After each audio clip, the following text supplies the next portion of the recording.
Saya sudah sering berdakwah.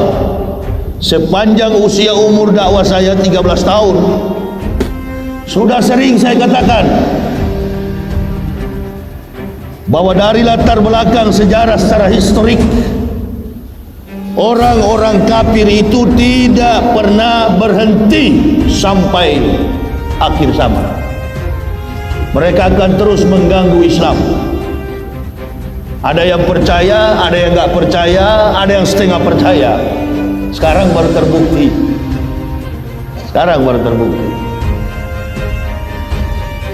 Dia akan menghancurkan Islam, tak mampu dengan kekuatannya. Bagaimana supaya dia mampu menghancurkan Islam? Peralat orang Islam, pakai orang Islam untuk menghancurkan Islam. Makanya muncul di kalangan kita ini ada dua golongan, mukmin dan munafik. Dua-dua mengaku Islam, satu beriman, satu munafik. Karena orang munafik itu bukan orang kafir. Orang kafir ya kafir, menolak beriman kepada Allah. Yang munafik itu adalah mereka yang mengaku Islam. Mereka ada di dalam masjid tapi bukan beribadah. Itu sekali lagi, mereka ada di masjid tetapi bukan beribadah kepada Allah, beribadah kepada makhluk, mencari-cari kelemahan sesama Muslim. Itu munafik punya kerja. Nah, jadi sekarang ini, tadi saya mau kesini aja dikasih tahu jangan lewat Sleepy, macet, ada demo mahasiswa, bahkan saya lihat sudah ada korban. Hancur-hancuran negara ini. Allahu Akbar. Ini pertanda buruk. Kita doakan saja supaya Pak Jokowi ini segera menyerah dan mengundurkan dirilah. Kita harus berdoa, minta kepada Allah, bilang kepada Pak Jokowi, sudahlah Pak, sudah berantai-rantai kehidupan masyarakat kita ini. Masya Allah, dari kemarin bulan Ramadan dihiasi dengan pertikaian, pembunuhan, bahkan kematian. Dari sebelum pilpres sampai sekarang, ini tanda-tandanya lebih mulia kalau Bapak Joko Widodo mengundurkan diri jadi presiden. Entah siapa penggantinya. Paling bagus juga kalau Pak Maruf bisa duduk sebagai presiden. Yang kita tidak terima kemarin kan beliau wakil. Jadi ada apa ini? Persoalannya adalah kritikan para da'i, kritikan para mubalik. Allah Subhanahu wa ta'ala sudah mengatakan bahwa orang zalim temannya zalim. Wa gazalika nuwali ba'da zalimin ba'da bima kanu yaksibun. Kata Allah, sesungguhnya kami jadikan orang zalim berteman dengan orang zalim ba'dam bima kanu yaksibun, supaya mereka melakukan apa yang mereka pikirkan. Jadi orang zalim itu mereka bersepakat, mereka sama-sama berteman, cocok mereka dan melakukan apa yang mereka kehendaki. Jadi kita mau mendoakan, Nabi larang. Kalau kita mendoakan pemimpin yang zalim, kita mendoakan orang zalim di dalam Islam dilarang. Rasulullah sallallahu alaihi wasallam, man da'a li zalimin bil baqa'i faqad sabahan yusallahi fil ardihi. Barang siapa mendoakan orang zalim umur panjang, maka sama saja mereka mendurhakai Allah di muka bumi ini. Jadi siapa yang kita doakan sekarang? Ada yang bilang Irian kaya, Kalimantan kaya, Sumatera kaya, Aceh kaya, Riau kaya, Sulawesi kaya. Bukan Indonesia yang kaya. Yang kaya adalah orang Islam. Ini yang sekarang ini terzolimi, mayoritas.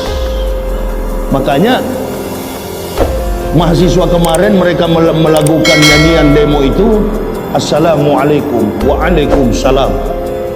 Artinya mereka menginginkan ada kedamaian. Sama dengan kita ustadz-ustadz juga berdakwah. Yang kita inginkan adalah kedamaian. Negara Indonesia ini menjadi negara yang baldatun toibatun warabbun ghafur. Itu bukan anti Pancasila. Orang-orang yang anti Pancasila itu menginginkan supaya ada korban, dan korban lagi. Kalau kami sebagai pendakwa ini jujur di hadapan Allah, yang dicap kemarin radikal, ustadz yang anti Pancasila, yang anti NKRI, justru kamilah yang berkeliling Indonesia untuk memberikan kontribusi bagi kebangkitan negara dan terutama Islam di masa datang. Coba Metro Tipu pernah merilis, ada itu, masih ada. Mereka pernah merilis satu siaran dan mengatakan bahwa sumbangsi finansial terbesar bagi negara ini adalah umat Islam. Dalam setahun pendapatan negara itu mencapai 200 miliar karena orang Islam melaksanakan umroh. Belum lagi orang melaksanakan ibadah haji. Pendapatan negara itu sampai mencapai triliunan. Nah, kemarin kita lihat kafir mulai berani untuk mencari masalah, mempolisikan para ulama. Dari dulu tidak pernah kafir berani. Baru kali ini ada kafir berani mengutak-atik ulama Islam. Ada apa? Dia jadi berani karena ada orang munafik.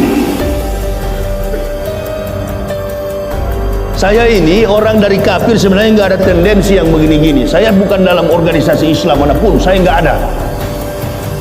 Saya kemana-mana menegakkan Islam semata-mata. Tapi melihat bahaya di depan mata, bagaimana anak cucu kita, Islam yang telah menghidupkan kita, jenderal-jenderal yang ada di markas besar, baik jenderal polisi, jenderal tentara, mereka menjadi jenderal karena Islam. Allahu Akbar. Mereka menjadi pejabat, bahkan Jokowi menjadi presiden karena dia beragama Islam, mengaku sebagai Islam.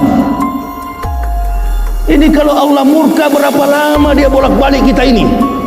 Ini yang kami takuti. Allahu Akbar. Ini yang kami tidak mau terjadi. Nabi SAW sudah cukup jelas. Qiwamud dunya bi arba'ati asa. Tertibnya, teraturnya dunia bergantung kepada 4 orang. Yang pertama, bi ilmi ulama'i, ilmu para ulama. Yang kedua, bi adlil umaro. Biadil umaro ini kalau dalam sistem negara sila kelima dari Pancasila, keadilan sosial bagi seluruh rakyat Indonesia. Tapi keadilan sosial ini kan cuma dijadikan alat, pemukul, alat politik. Tidak diejawantahkan, tidak diimplementasikan sebagaimana membentuk kehidupan masyarakat Indonesia yang sempurna sebagai warga yang taat kepada Pancasila. Memang dijadikan landasan sebagai falsafah negara yang kemudian dipraktikkan dalam kehidupan keseharian kita, yang berbeda-beda kultur, berbeda-beda bahasa, adat istiadat, bahkan agama. Hadirnya Pancasila sebagai perekat ini dijadikan alat politik. Ini persoalan. Kalau sudah mati di tengah jalan, wafat, bahkan ada petugas juga yang dilempar batu, ada saya terima WA. Kasihan melihat siapa yang bermain ini.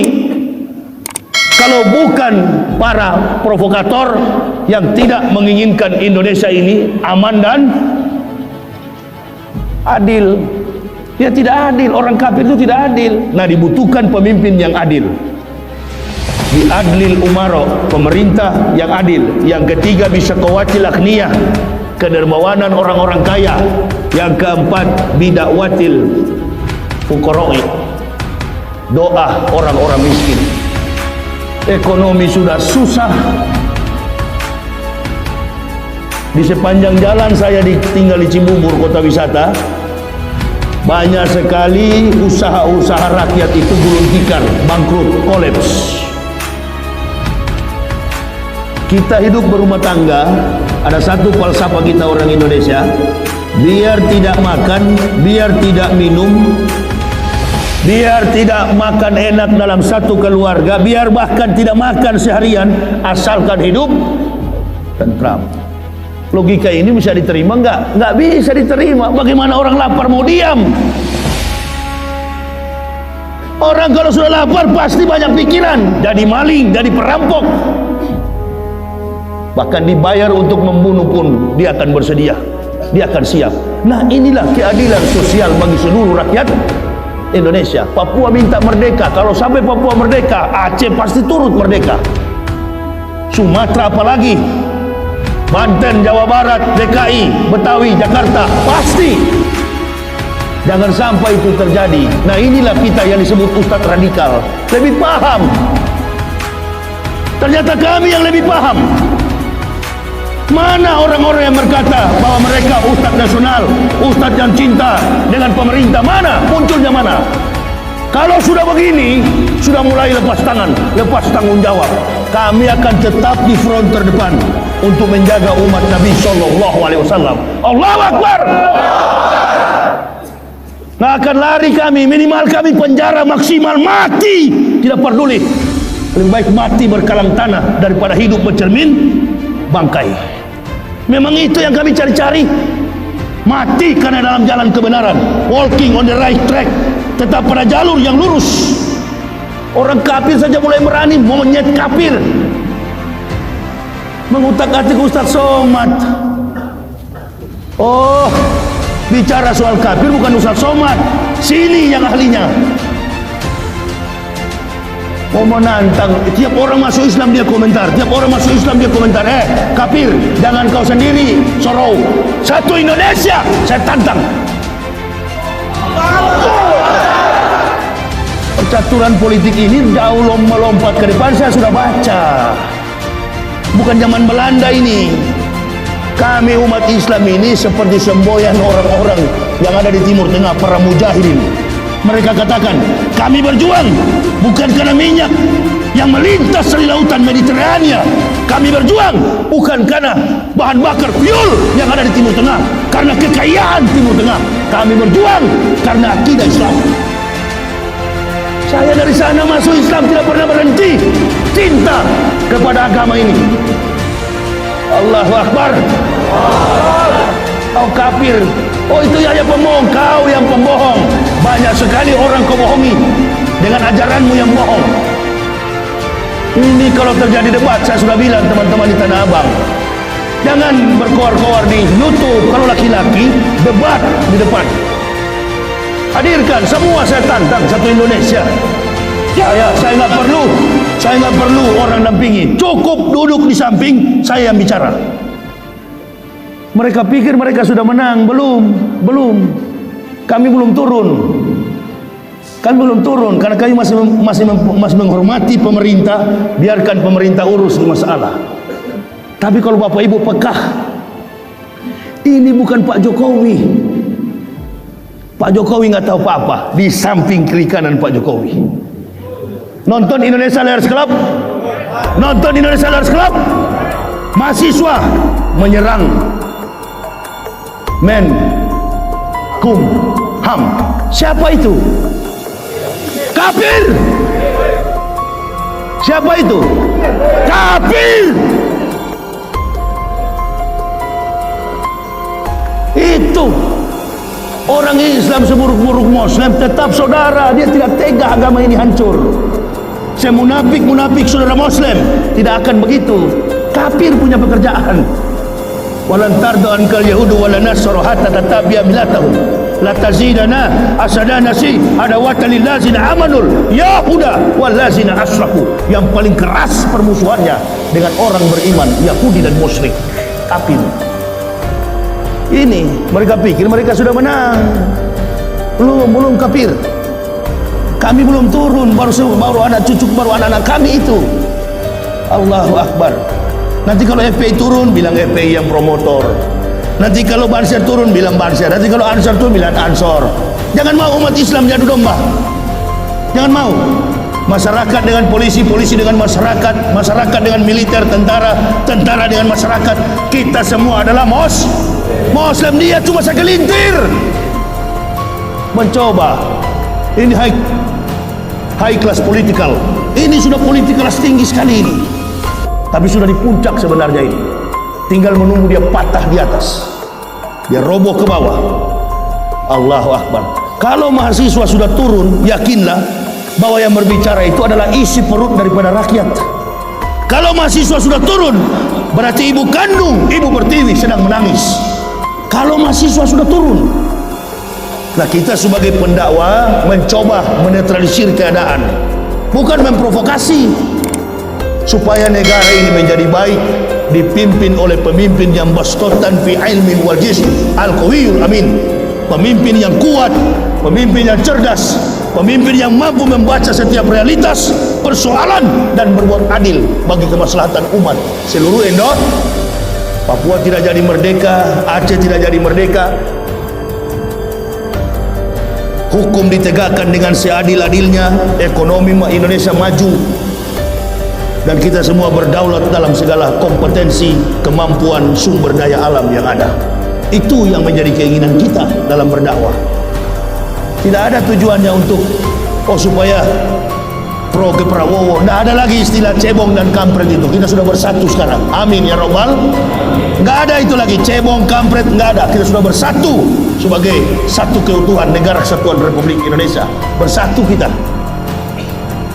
Ini bilang aja baik-baik ke Pak Jokowi. Dari setiap masjid diutus 15 orang datang ke istana pelan-pelan. Udahlah Pak, Bapak mundur aja lah Pak. Ya tidak, ini kan sudah gawat ini. Nggak usah lagi Pak.